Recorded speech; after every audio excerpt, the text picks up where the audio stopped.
Does something like this get expanded? We knew that, President Trump, at least according to several reports, wasn't, under investigation, and now he suddenly is. How does that happen? Well, it happens because he wound up obstructing justice by telling the director of the FBI to stop the investigation into Mike Flynn.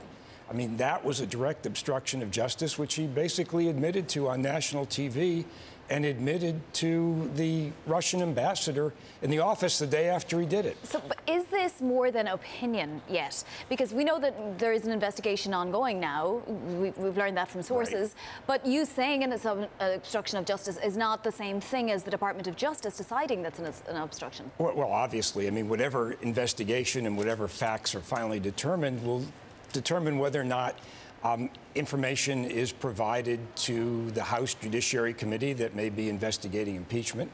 It also may form the basis for other people who may have been involved in this obstruction. I mean, there clearly is an obstruction of justice.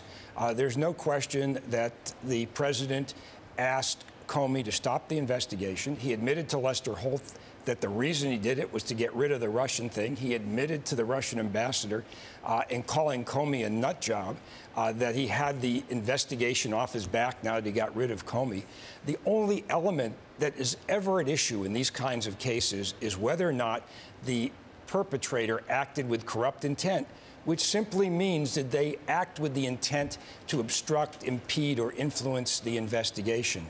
Here we've done that, and then we've got three other pieces to this that are also out in the public domain. How will a prosecutor prove intent?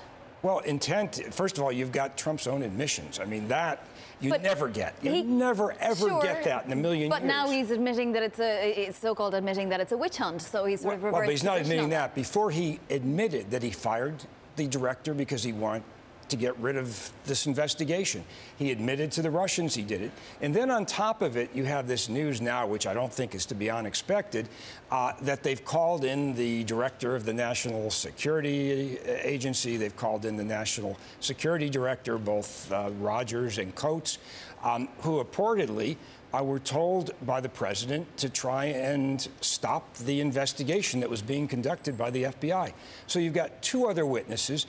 And then on top of that, you have this whole pretext that came up with respect to why the president fired Comey. So you're